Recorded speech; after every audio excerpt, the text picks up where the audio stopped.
2017년 대구광역시의 한 도로변. 술에 취한 채 도로변에 앉아있는 한 남성. 그 곁으로 정체불명의 차 한 대가 서서히 다가섰습니다. 그리고 잠시 후 고통스러운 비명소리가 밤거리에 울려 퍼졌습니다. 비명이 잦아든 뒤 차가운 주검으로 발견된 피해자. 대체 무슨 일이 있던 걸까? 목과 가슴에 날카로운 흉기에 찔린 상처가 다수 남아있던 피해자. 사인은 경동맥 절단에 의한 실혈사였습니다. 사라진 금품이 없다는 점을 볼 때 범인이 오직 살해 그 자체를 목적으로 피해자에게 접근한 걸로 보였습니다. 사건 현장을 감식하던 경찰의 눈에 한 가지 이상한 점이 포착됐는데요. 바닥에 떨어진 혈흔만 남아있을 뿐 흩뿌려진 듯한 비산혈흔은 없었습니다.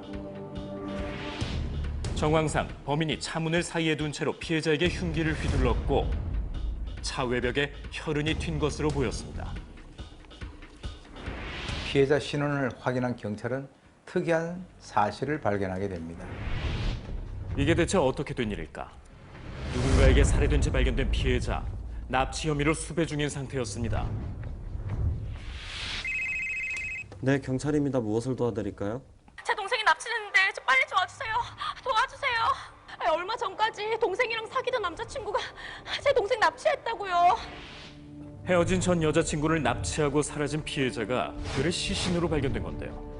수배된 날짜는 불과 하루 전이었습니다. 정확한 사건 경위 파악이 시급한 상황. 경찰은 피해자를 납치범이라고 신고한 전 여자친구의 언니를 직접 만났습니다. 어제 여동생이 납치됐다고 신고하셨었죠? 네. 그 납치범으로 지목하신 남성이 살해된 채로 발견됐습니다. 죽었다고요? 그럼 제 동생은요? 제 동생 어디 있어요? 제 동생 어디 있냐고요? 하지만 피해자가 납치한 동생의 행방은 물론 생사조차 알 수 없는 상황.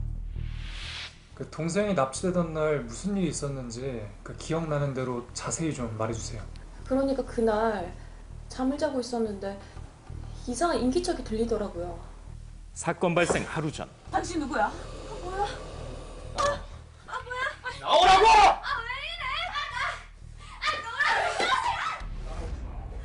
따라오면 네 동생 죽어.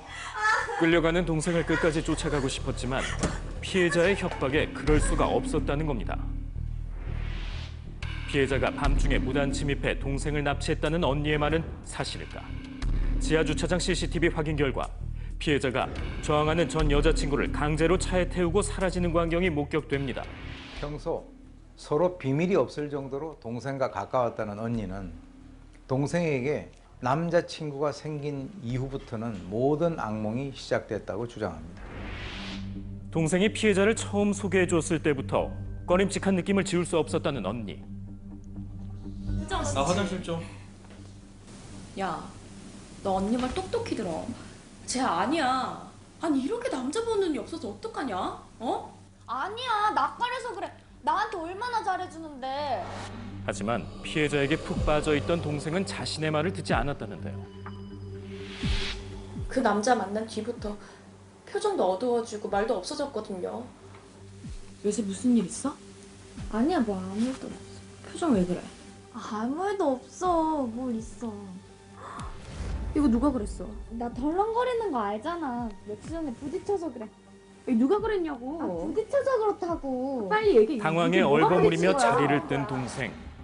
불안한 마음에 동생의 휴대전화를 확인한 언니는 곧 경악했는데요. 피해자가 동생에게 보낸 협박성 문자가 다수 남아있던 겁니다. 정황상 피해자의 폭언과 폭행을 견디다 못해 여동생이 관계 정리를 요구하자 과거에 찍었던 개인적인 사진을 퍼뜨리겠다고 위협하면서 강제로 관계를 이어가고 있는 것으로 보였습니다. 이거 뭐야? 그게 사실은 그제야 피해자에게 데이트 폭력을 당해온 사실을 털어놓은 동생. 협박을 받아 헤어질 수 없었다는데요. 자기 어디야? 나 좀 도와줘야 될 것 같아. 왜? 무슨 일인데? 지금 어디야? 집이야? 자신의 남자친구에게 도움을 청한 언니. 무슨 일인데? 왜 지금까지 우리한테 말 안 했어? 그 자식 지금 어디 있어? 어? 격분한 두 사람은 곧장 피해자를 찾아갔습니다. 야, 문 열어! 형님 웬일이세요? 너 한 번만 더 내 동생한테 접근하면 그때 진짜 죽는다. 당장 경찰에 신고하고 싶은데 참는 거야. 일단 좀 놓고 좀 얘기 좀 합시다. 내 말 더는 동생에게 접근하지 말라 경고했지만 오히려 두 사람을 조롱했다는 피해자. 결국 심한 몸싸움까지 벌어졌다는데요. 평소 여자친구의 동생을 친동생처럼 귀여워하고 또 아꼈다는 언니의 남자친구. 격분에 피해자와 주먹 다짐까지 벌였던 그가 사건과 모종의 관련이 있는 건 아닐까. 이 살해된 채 발견된 피해자와 몇 차례나 주먹 다짐을 하셨다고 들었습니다. 형사님, 그대로 가만히 뒀으면 여자친구 여동생이 죽었을 거라고요. 그러고도 남을 사람이에요. 그는 피해자가 종종 폭력적으로 돌변했었다고 언성을 높였습니다. 화장실. 화장실? 같이 가자. 야, 너 똑바로 얘기해. 어제 누구랑 있었어? 아, 고등학교 친구들이랑 있었다니까 왜 그래? 야, 그 말을 믿을 하지 마. 진짜로. 야, 지금 뭐 하는 거야? 아, 오빠 그게 아니라 오해가 있어. 너 가만히 있어. 지금 뭔 일이 있든 너한테 손대라는 게 정상이야? 사소한 의심으로부터 시작돼 결국엔 폭행으로까지 번진 피해자의 집착. 여자를 때리는 사람이랑 어떻게 더 만나게 두겠습니까? 예? 그는 피해자가 분노를 억제하지 못해 정신과 치료를 받고 있었다고 주장합니다. 피해자의 병원 진료 기록을 확인한 경찰은 간헐성 폭발 장애와 불안 증세로 치료받은 사실을 알 수 있었는데요. 의미심장했던 건 최근 치료를 중단했었다는 사실이었습니다. 몇 달간이나 병원을 찾지 않았던 피해자, 증세가 더 나빠졌을 것으로 추정됐는데요. 감정을 조절하지 못해 끝내 전 여자친구를 납치했던 것으로 보였습니다. 이어서 확보된 담당 의사의 충격적인 증언. 불안과 망상 증세가 심해서 흉기를 소지하고 다녔어요. 꽤 위험해 보였어요. 늘 흉기를 소지하고 다녔다는 피해자.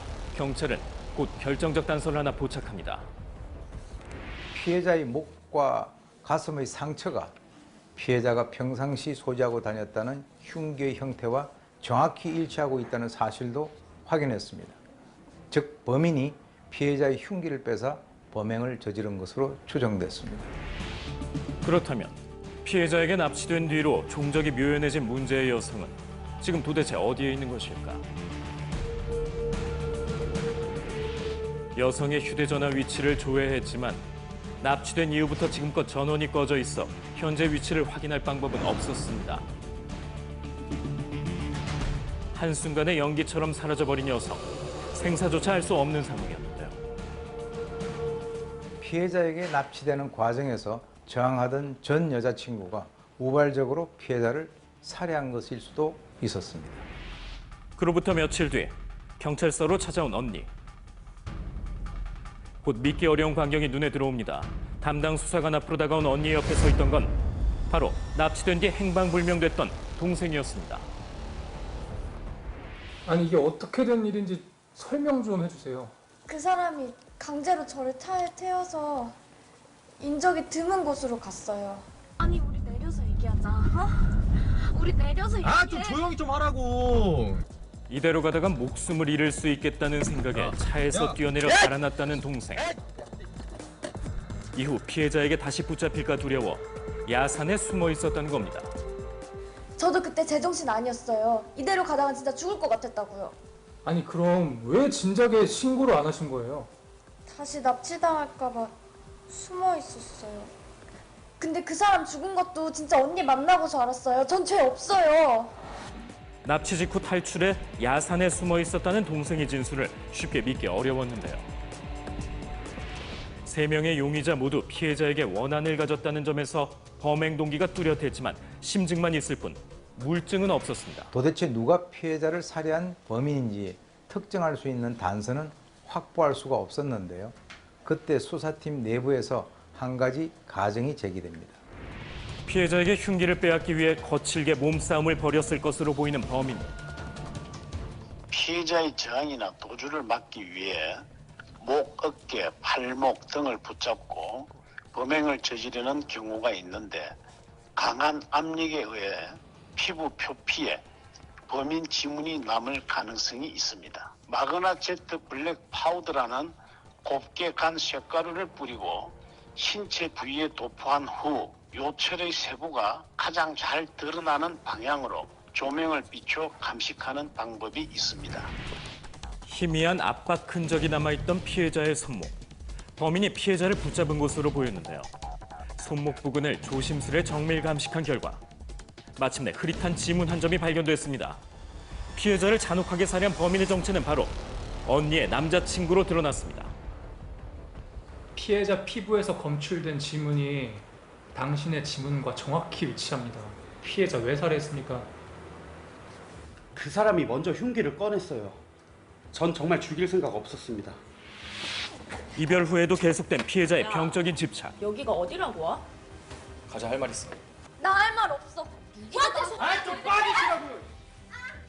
야, 너 지금 뭐 하는 거야? 끝내 자신의 여자친구에게까지 손을 댄 피해자를 도저히 용서할 수 없었던 범인. 한 통의 전화로부터 그날의 비극이 시작됐습니다. 여보세요? 어디야? 동생 지금 납치됐는데 그놈이 데려갔다고. 내가 지금 바로 갈게. 동생이 납치당했다는 여자친구의 전화를 받고 차를 타고 동생을 찾아다니던 범인은 자매가 매일같이 오가는 길가에 술에 취해 앉아있는 피해자를 발견하게 됩니다. 저기 있잖아. 차 안에서 언성을 높여 피해자를 부른 뒤 납치한 동생은 어디 있느냐고 추궁했지만 일로 와봐. 되레 비웃음으로 일관하는 피해자를 보고 격분하게 됐는데요. 너 동생 어디 있어? 어디 있냐고? 아, 나도 몰라요. 네가 모르면 누가 알아? 대답 안 해? 나도 모른다고. 차 문을 사이에 두고 실랑이를 벌이던 중 흉기를 빼앗아 피해자를 살해하고만 범인. 충격적이게도 동종 전과자로 확인됐습니다. 누구나 마음속 깊은 곳에 품고 있지만 결코 함부로 휘두르지 않는 흉기, 분노. 날 끝에 묻어난 건 뒤늦은 후회였습니다.